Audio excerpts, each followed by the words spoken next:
નમસ્કાર નમસ્કાર નમસ્કાર નમસ્કાર વિદ્યાર્થી મિત્રો, કેમ છો બધા મજામાં? મારું નામ છે કાર્તિક લાઠી અને આપ સૌનું અમારી યુટ્યુબ ચેનલ સ્ટડી માસ્ટર ઉપર હાર્દિક હાર્દિક હાર્દિક સ્વાગત છે. વિદ્યાર્થી મિત્રો, ધોરણ 12 માં છો, પ્રેક્ટિકલ પરીક્ષા માથે છે અને પ્રેક્ટિકલમાં કઈ રીતે પ્રેક્ટિકલ કરવા નથી સમજ પડતી.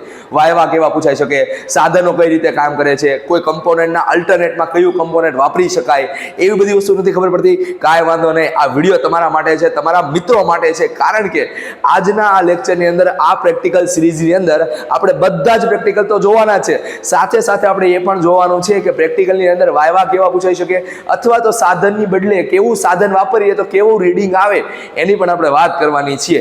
ક્લિયર? ચાલો તો શરૂ કરીએ આપણા મસ્ત મજાના પહેલા પ્રેક્ટિકલનું, જેનું નામ છે ઓહમનો નિયમ. વિદ્યુત સ્થિતિમાનના તફાવત વિરુદ્ધ વિદ્યુત પ્રવાહનો આલેખ દોરી આપેલા તાર માટે એકમ લંબાઈ દીઠ અવરોધ શોધવો. બરાબર? પહેલી વસ્તુ તો ઓહમનો નિયમ એમ કહે છે કે V proportional to I. V proportional to I. Clear? ચાલો, આવું આપણને કહે છે. ઓકે, હવે સમજો ધ્યાનથી કે ભાઈ માનો કે આપણી પાસે આ રીતની સર્કિટ છે.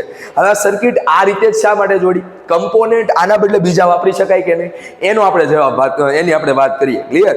તો જો સૌથી પહેલા અહીંયા બેટરી છે, બરોબર છે. બેટરી સાથે આપણે જોડેલી છે કળ. ઓકે, કળની સાથે જોડેલો છે રિઓસ્ટેટ. હવે રિઓસ્ટેટ કોને કહેવાય?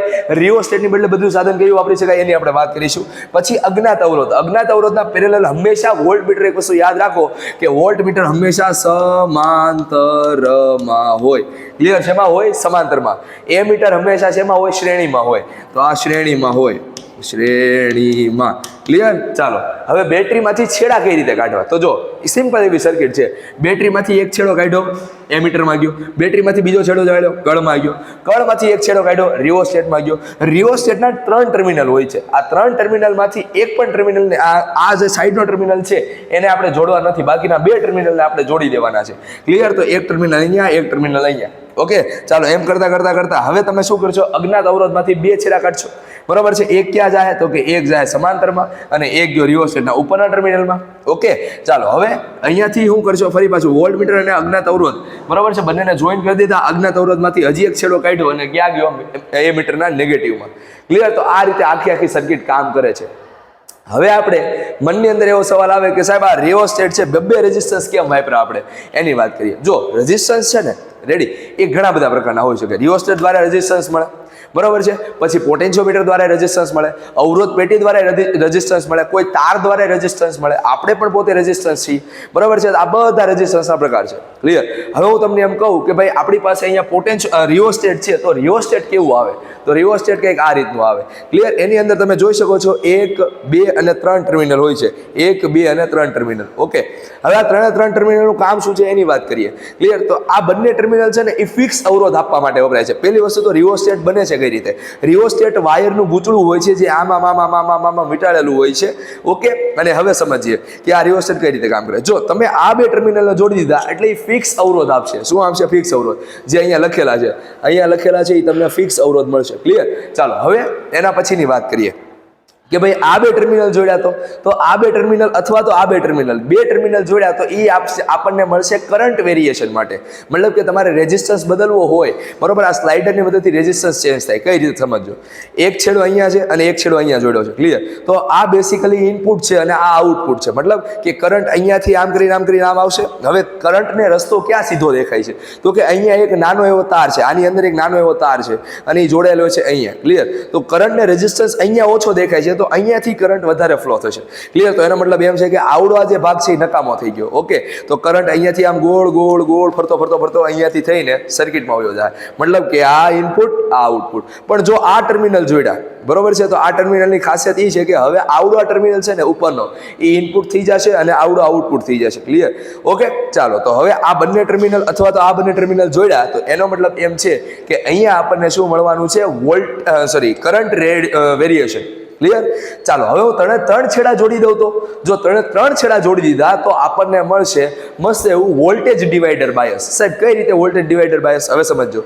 જો મેં 3 છેડા જોડી દીધા તો હવે અહીંયા મેં આ સ્લાઇડરને રાખ્યું તો આ સાઈડનો વોલ્ટેજ અને આ સાઈડનો વોલ્ટેજ બંને શ્રેણીમાં આવી ગયા, બરાબર? બંને કેમાં આવી ગયા? શ્રેણીમાં આવી ગયા.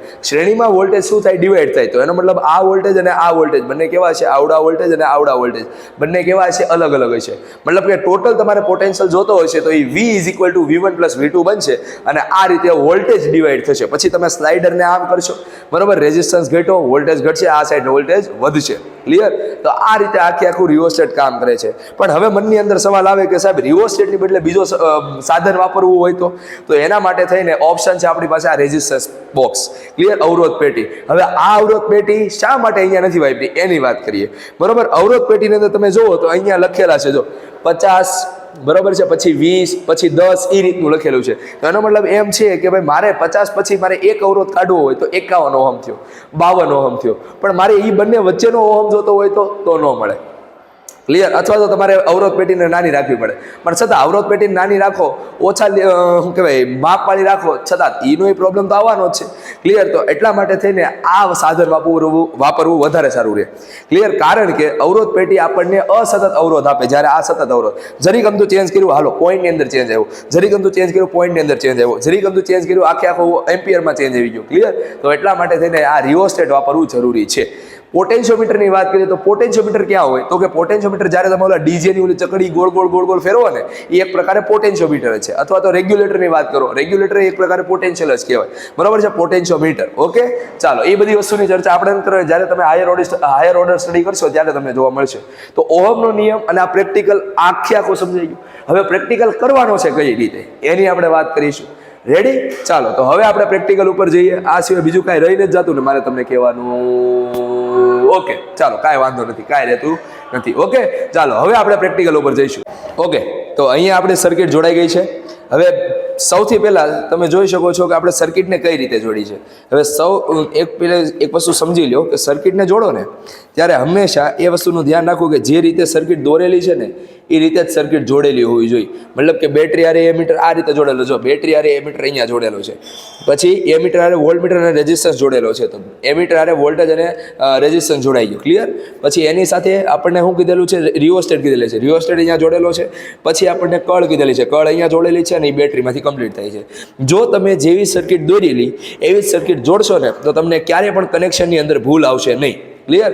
ચાલો તો હવે આપણે કનેક્શન જોઈ લઈએ. બેટરીનો પોઝિટિવ એમીટરના પોઝિટિવમાં, બેટરીનો નેગેટિવ રિઓસ્ટેટ રેઝિસ્ટન્સમાં, રેઝિસ્ટન્સમાંથી વોલ્ટમીટરમાં, વોલ્ટમીટરમાંથી એક છેડો રેઝિસ્ટન્સમાં, રેઝિસ્ટન્સમાંથી રિઓસ્ટેટના ઉપરના ટર્મિનલમાં, ત્યાંથી આપણને ફરી પાછો રિઓસ્ટેટનો એક ટર્મિનલ કળમાં અને કળનો બીજો છેડો નેગેટિવમાં. ચાલો તો અહીંયા આપણી સર્કિટ કમ્પ્લીટ થાય છે. ઓકે, હવે આ પ્રેક્ટિકલને કરવાનો કઈ રીતે? તો સૌથી પહેલાં છે ને તમે અહીંયા વોલ્ટેજ લાગુ પાડી દો. ચાલો તો અહીંયા મેં 2 વોલ્ટેજ લાગુ પાડેલા છે. ઓકે, બેટરી ઓન કરી. હવે તમારે આ સ્લાઇડરને આ સ્લાઇડર છે એને ધીરે ધીરે સ્લાઇડ કરવાનું છે. ચાલો તો ધીરે સ્લાઇડ કરું છું અને એના કારણે વોલ્ટેજની અંદર પરિવર્તન આવશે. ચાલો વોલ્ટેજની અંદર પરિવર્તન આવવું જોઈએ. ઓકે, તો આ આપણને વોલ્ટેજ કેટલા મળે છે? તો અહીંયા આપણને વોલ્ટેજ 0.2 મળે. તમે જોઈ શકો છો વોલ્ટેજ કેટલા મળે છે? 0.2. રેડી?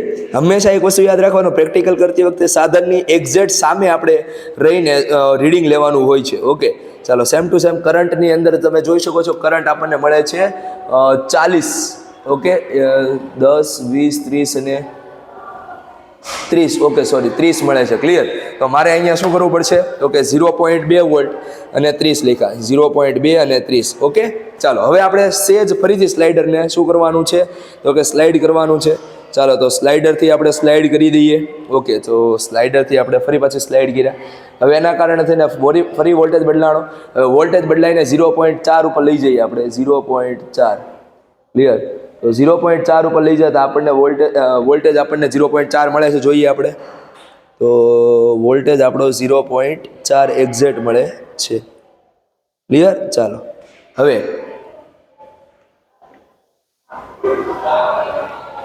ઓકે, હવે તમને સાધનની ખામી દેખાડું. જો હવે હું તમને જરીક આ રીતે લેવલ કહીશ ને રીડિંગ, તો તમને એમ લાગશે કે આ 0.5 થી ઉપર વહી ગયું, બરાબર? અને જો હું આ સાઈડથી લેવાનું કહીશ તો તો હવે તમને એમ લાગશે કે 0.4 છે, એટલે હંમેશા રીડિંગ છે ને આંખની સામે જ રાખીને લેવાનું. ક્લિયર? એટલે અહીંયા મને 0.4 દેખાડે છે વોલ્ટેજ. તમને કેમેરા સ્ક્રીનની અંદર કંઈક અલગ દેખાતું હશે, પણ મને અહીંયા એક્ઝેક્ટ 0.4 દેખાય છે સામેની બાજુ. બરાબર? તો એની સામે આપણને કરંટ કેટલો મળે છે એ જોઈ લઈએ. ચાલો, તો કરંટ આપણને આપેલો છે, AC. બરાબર છે? તો અહીંયા આપણે AC લઈ લેશું. ક્લિયર? અહીંયા જે 70 લખેલા છે તો એના બદલે આપણે કેટલા લઈશું? 80. ક્લિયર? ચાલો, હવે એના પછી 0.6 વોલ્ટેજ માટે જોઈએ. તો 0.6 માટે ફરી પાછું મારે સ્લાઇડ કરવું પડશે. તો 0.5 આ 0.6 અહીંયા આવે. ક્લિયર? ચાલો, તો 0.6 માટે હવે કરંટ આવે છે 130. ક્લિયર? ચાલો, તો 0.6 માટે આપણો કરંટ આવશે 130. ચાલો, તો અહીંયા 130 કરી નાખું, આવડું આ 80 કરી નાખું. હવે આપણે 0.8 માટે આપણે 4 જ રીડિંગ લઈએ. બરાબર? પછી એના રીડિંગ તમારે એ રીતે જ લેવાના છે. તો 0.8 માટે આપણને રીડિંગ મળે છે 150, 160, 170. ચાલો, તો આપણને 0.8 માટે 170 મળે છે. ક્લિયર? ચાલો, હવે આપણે કેલ્ક્યુલેશન કરી નાખીશું. ઓકે, હવે આપણે 0.2 ભાગ્યા 30 કરવાના છે. બરાબર છે? તો આપણો જવાબ આવે છે એટલો, એના ગુણ્યા આપણે 1000 કરશું ને, કારણ કે મિલીમાં હતો તો 6.66. તો R બરાબર 6.66 મળે છે. પછી 0.4 આપેલા છે, 0.4 અને 80 આપેલા છે. તો 0.4 ભાગ્યા 80 કરીએ તો આપણો જવાબ આવે છે 5. તો અહીંયા આપણે 5.71 બદલે કેટલા લેવા પડશે? તો કે 5 લેવા પડશે. બરાબર છે? ચલો, 5. ક્લિયર? હવે એના પછી 0.6 ભાગ્યા 130, 0.6 ભાગ્યા 130. તો આનો જવાબ આવ્યો 46.46. ચાલો, તો આનો જવાબ આવે છે 4.61. ક્લિયર? ઓકે, હવે એના પછી 0.8 ભાગ્યા 170 કરીએ તો આપણો 4.7 જવાબ આવે છે. બધાની એવરેજ લઈએ એટલે 6.66 પ્લસ 5 પ્લસ 4.61 પ્લસ 4.7 એના ભાગ્યે આપણે 4 કરીએ તો આપણો જવાબ આવ્યો 5.24. તો આપણો જવાબ કેટલો આવશે? 5.24. ક્લિયર? તો આપણને અવરોધ મળી ગયો. હવે આપણે આ ગ્રાફની વાત કરવાની છે. તો ગ્રાફ તમારે પાછળ ગ્રાફ પેપરમાં દોરવાનો છે. V વર્સિસ I નો ગ્રાફ દોરવાનો છે અને એના પરથી તમને ઢાળ મળશે. એ ઓહમ ઇન્વર્સમાં મળેલો છે. જો એનો વ્યસ્ત કરશો એટલે તમને શું મળી જવાનું છે? તો કે અવરોધ મળી જવાનો છે. ક્લિયર? ચાલો, હવે એકમ લંબાઈ દીઠ તારની વાત કરીએ તો મારે આ તારની લંબાઈ માપવી પડે કે આ તારની લંબાઈ કેટલી છે. ચાલો, તો એના માપવા માટે તમારે શું કરવાનું છે? એક દોરી લઈ લેવાની. ઓકે, મારા પાસે અત્યારે આ દોરી છે. બરાબર?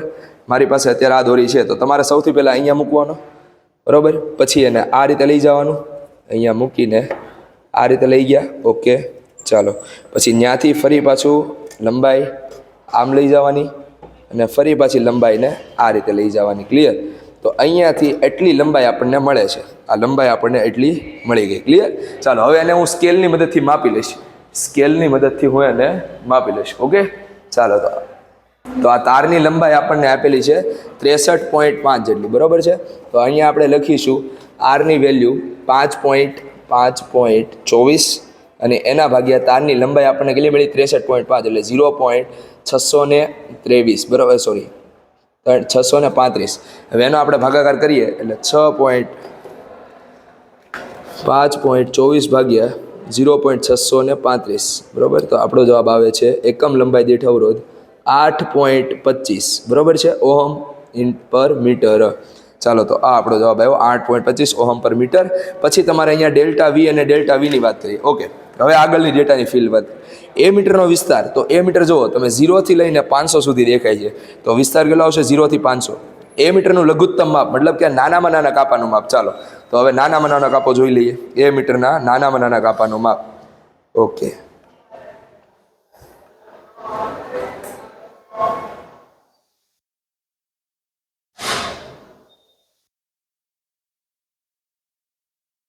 ઓકે, તો જુઓ 0 થી લઈને 100 છે. હવે એની અંદર કાપા કેટલા? 10 કાપા છે. ક્લિયર? 10 કાપા હોય તો એક કાપાનું વેલ્યુ કેટલી થાય? તો કે એક કાપાની વેલ્યુ થાય 10 milli ampere. Same to same volt મીટરનો વિસ્તાર આપણને 0 થી 5 વોલ્ટ આપેલા છે. ચાલો, હવે વોલ્ટ મીટર ઉપર શિફ્ટ થઈએ. વોલ્ટ મીટર અહીંયા આવ્યું. ક્લિયર? ચાલો, તો વોલ્ટ મીટર ઉપર તમે જુઓ તો 0 થી લઈને 5 વોલ્ટ છે. ક્લિયર? તો આપણે વિસ્તાર કેટલો લખ્યો? 0 થી લઈને 5 વોલ્ટ. પછી આપણને શું કીધું છે? વોલ્ટ મીટરનું લઘુત્તમ માપ. તો 0 થી લઈને 1 સુધી જઈએ તો એની અંદર 10 કાપા છે. તો એક કાપાનું વેલ્યુ કેટલી થાય? 0.1 વોલ્ટ. ઓકે, પછી એમ કીધું છે કે માપપટ્ટીનું લઘુત્તમ માપ. તો લઘુત્તમ માપ આપણને કેટલું આપેલું છે 0.001 મીટર. હવે તમે સેન્ટીમીટરમાં કન્વર્ટ કરો તો 0.1 સેન્ટીમીટર થાય. ઓકે, તારની લંબાઈ આપણને કેટલી મળી છે તો કે 0.635. તો અહીંયા આપણે 0.635 લખી નાખીએ. 0.635 મીટર. ક્લિયર? ચાલો, તો આ રીતે આખો પ્રેક્ટિકલ કરવાનો છે. ચાલો, તો તમે જોયો પ્રેક્ટિકલ કઈ રીતે થાય છે. હવે આ પ્રેક્ટિકલ સર્કિટ કઈ રીતે કામ કરે છે, મેઇન વસ્તુ એ આવે છે કે ભાઈ સર્કિટ કઈ રીતે કામ કરે છે. શા માટે મારે રિયોસ્ટેટની જરૂર પડી, મારા સ્લાઇડર શું કામની જરૂર પડી, મેં વોલ્ટેજ શું કામ ન બદલા, એની વાત કરીએ. બરોબર છે. હવે હું તમને ઉદાહરણ આપું. માનો કે આ ઓહમ હતો આપણી પાસે, આ જે રિયોસ્ટેટનો અવરોધ હતો મેક્સિમમ 100 ઓહમનો હતો. ક્લિયર? અને આ અજ્ઞાત અવરોધ આપણને કેટલો મળતો હતો તો કે 5 જેટલો મળતો હતો. હાલો, હું 5 ઓહમ આનો અંદાજિત અવરોધ ધારી લઉં. ક્લિયર? હવે ધ્યાન રાખજો, એક વસ્તુ સમજો કે ભાઈ આનો અવરોધ સપોઝ કે હું ધારી લઉં 50 ઓહમ. બરોબર છે. ચાલો, 50 ઓહમ ધારી લીધા, અથવા તો 45 ઓહમ ધારી લીધા. હાલો, રેડી? સ્લાઇડરના મદદથી આનો ઓહમ 45 ઓહમ હતો. ક્લિયર? ચાલો, હવે આ 45 ઓહમ અને આ 5 ઓહમ. ક્લિયર? બંનેનો સરવાળો છે. સર્કિટમાં ટોટલ અવરોધ કેટલો થઈ ગયો તો કે સર્કિટમાં ટોટલ અવરોધ થઈ ગયો 50 ઓહમનો. આઈડલી હું એવું ધારી લઉં છું કે ભાઈ અહીંયા વોલ્ટમીટરનો અવરોધ ઇન્ફાઇનાઇટ છે અને એમીટરનો અવરોધ કે એ 0 છે. ક્લિયર? ચાલો, તો હું એમ ધારી લઉં કે R = કેટલા થાય તો કે 50 ઓહમ થયા. હવે સર્કિટની અંદર તમે વોલ્ટેજ કેટલા આપેલા છે તો કે વોલ્ટેજ આપેલા છે 2 વોલ્ટ. બરોબર છે? 2 વોલ્ટ આપેલા છે. ક્લિયર? તો કેટલો પ્રવાહ પસાર થાય તો કે I = V/R એટલે 2/50. ક્લિયર? તો આનો જવાબ કેટલો આવ્યો 0.04. ક્લિયર? 0.04 એમ્પિયર જેટલો પ્રવાહ પસાર થાય છે. ઓકે, હવે સમજો ધ્યાનથી. હવે એટલો પ્રવાહ પસાર થયો તો એનો મતલબ એમ છે કે અહીંયા રિયોસ્ટેટના અવરોધના કારણે કંઈક પોટેન્શિયલ ડ્રોપ થાય. હા સાહેબ, થાય. કેટલો ડ્રોપ થાય તો કે V = IR જેટલો. હવે I ની વેલ્યુ કેટલી આપેલી છે? I ની વેલ્યુ 0.04 આપેલી છે. એના ગુણ્યા આનો અવરોધ કેટલાનો છે તો કે 45 ઓહમ. ક્લિયર? તો 45 ગુણ્યા 0.04 કરો એટલે આનો જવાબ આવે 90. બરોબર? 90 ગુણ્યા 2 180. તો આનો જવાબ આવે 1.80. હવે 1.80 વોલ્ટ અહીંયા ડ્રોપ થઈ ગયો તો આના અક્રોસ કેટલા વોલ્ટ જોવા મળે તો કે 2 વોલ્ટ આપેલા હતા. 1.80 અહીંયા થઈ ગયો તો અહીંયા કેટલા વધ્યા તો કે 0.20 વોલ્ટ. ક્લિયર? તો હવે તમે જોયું કે અહીંયા પ્રવાહ 0.4 અને એની સામે વોલ્ટેજ 0.20 એમ્પિયર વોલ્ટ મળે છે. ક્લિયર? હવે અવરોધ ફેરવો. બરોબર છે? માનો કે અવરોધને હવે વધારીને તમે કરી નાખ્યો છે 65 ઓહમ. કેટલો કરી નાખ્યો? 65 ઓહમ. ક્લિયર? અથવા તો હું તમને એમ કહું કે ભાઈ 55 ઓહમ કરી નાખ્યો. રેડી? તો હવે જે કરંટની વેલ્યુ આવશે, ટોટલ અવરોધ થઈ ગયો એ 50 ની બદલે કેટલો થઈ ગયો 60. કેમ? કારણ કે 5 આનો અને 55 આનો એટલે કેટલાનો થયો 60 નો. અવરોધ વધ્યો એટલે કરંટ ડેફિનેટલી ઘટવાનો છે. તો હવે નવો કરંટ થાય 2/60 જેટલો. બરોબર? એટલે કે 1/30 જેટલો. 1/30 જેટલો. ક્લિયર? કરંટ ઘટ્યો તો એનો મતલબ એમ છે કે અહીંયા રિયોસ્ટેટ આગળ પોટેન્શિયલ પણ શું થાય તો કે ઘટશે. બરોબર છે? સમજો કઈ રીતે. I ની વેલ્યુ હવે આપણને કેટલી આપી છે તો કે 1/30 જેટલી આપેલી છે. તો એટલા માટે થઈને અહીંયા જો તમે ભાગ ઉડાડવા જાઓ તો 15 દુ 30 થાય અને 15 તેરી 45 થાય. 15 ઉડી ગયા તો 3/2 આનો જવાબ કેટલો આવે 1.5. તો 1.5 અહીંયા વોલ્ટેજ આવ્યો તો અહીંયા કેટલો આવશે? 2 વોલ્ટેજ આપ્યો તો 1.5 અહીંયા ખવાઈ ગયો તો અહીંયા કેટલો વોલ્ટેજ રહ્યો 0.5 જેટલો. જે અહીંયા પહેલા 0.2 હતો હવે કેટલો થઈ ગયો 0.5 જેટલો. ક્લિયર? તો એનો મતલબ એમ છે કે આ સ્લાઇડર બેસિકલી અવરોધ વધારશો અથવા ઘટાડશો તો એના કારણે થઈને ટોટલ પોટેન્શિયલ જે ડિફરન્સ છે એની અંદર ફરક આવી જવાનો છે. અને એટલા માટે થઈને જેમ તમે સ્લાઇડર વધારો છો એમ વોલ્ટેજ આના અક્રોસ વધે છે. આના અક્રોસ વોલ્ટેજ શું થાય છે તો કે વધે છે. બરાબર છે? અને એટલા માટે થઈને આપણને આ ઓહમનો નિયમ આખો પ્રેક્ટિકલ થાય છે. કોઈ તમને પૂછે કે આની સર્કિટ કઈ રીતે વર્ક કરે તો આ એનો જવાબ છે. કોઈ પણ સવાલ તમને મગજની અંદર રહી જતો હોય તો ડેફિનેટલી એનો સવાલ પૂછી લેવાનો છે. અને નંબર છે 9510871590. નાનામાં નાનો ભલે સવાલ કેમ ન હોય, નાનામાં નાનો સવાલ કેમ ન હોય એ પૂછી લેવાનો છે. કારણ કે જેટલું તમે પૂછશો ને એટલો જ પ્રેક્ટિકલ તમને વધારે સારી રીતે આવડશે અને એટલા જ વાયવા સારા. તમને શું લાગે છે એક સાચા પ્રેક્ટિકલના રીડિંગના કેટલા માર્ક્સ છે? 1 થી 2 માર્ક્સ. તમે સાચું રીડિંગ લઈને આવશો તો 2 જ માર્ક્સ છે. બરોબર? પણ બેસિકલી તમે પ્રેક્ટિકલ કઈ રીતે કરો છો, બરોબર, એના વિશે પણ આપણે અલગ વિડીયોની અંદર વાત કરીશું. પ્રેક્ટિકલ કઈ રીતે કરો છો, બરોબર, તમારા છે પ્રેક્ટિકલના સાધનો ગોઠવેલા છે કઈ રીતના, કેટલી સ્વચ્છતા જાળવો છો, કેટલી યોગ્યતા રાખો છો તમે પ્રેક્ટિકલ કરવાને, વાયવા કઈ રીતે આપેલા છે, અવલોકન કોષ્ટક કઈ રીતે દોરેલું છે, આ બધી જ વસ્તુની વાત કરવાની હોય છે. અને ત્યારે તમારા 50 માંથી પ્રેક્ટિકલના માર્ક્સ મુકાય છે. 2 માર્ક્સ જ સાચા રીડિંગના છે. અને એટલા માટે થઈને રીડિંગ પાછળ ન ભાગો, પ્રેક્ટિકલ કઈ રીતે થાય છે એની પાછળ ભાગશો તો વધારે સારું રહેશે. રહેશે. આવી આશા છે આપણે રોજે રોજ મળતા રહીશું પ્રેક્ટિકલ સિરીઝ સાથે. જો પણ તમારા વિદ્યાર્થીઓ તમારા મિત્રો જોડે આ ચેનલને શેર કરી દેવાની છે, જેથી કરીને એ લોકો પણ પ્રેક્ટિકલ ન આવડતા હોય તો પ્રેક્ટિકલ શીખી શકે. કારણ કે અમારો એક જ ઉદ્દેશ્ય છે, ઘણી સ્કૂલોની અંદર પ્રેક્ટિકલ કરાવેલા નથી અને છતાં એ વિદ્યાર્થીઓ અટવાય છે, બરોબર છે. અને અમુક સ્કૂલની અંદર પ્રેક્ટિકલ કરાવેલા છે તો એ લોકોને પ્રેક્ટિકલ આવડતા નથી, અથવા તો છેલ્લા ટાઈમે રિવિઝન કરવાની જરૂર પડે, સરખી રીતે રિવિઝન નથી થયા. તો એમના માટે કોઈ પર્ટિક્યુલર વિદ્યાર્થી માટે નથી, વ્યક્તિ માટે નથી, બધા જ માટે છે. એટલે આ લિંકને બને એટલું આપણે શેર કરીશું તો વધારે સારું રહેશે. તમને કંઈક 5 પુણ્ય મળશે અને એ બીજાને શેર કરશે તો એમને પણ 5 પુણ્ય મળશે. ક્લિયર? તો આવી આશા છે. આપણે મળીશું next time. Till then thank you. ધ્યાન રાખજો તમારો, તમારો ફેમિલીનો. Bye bye.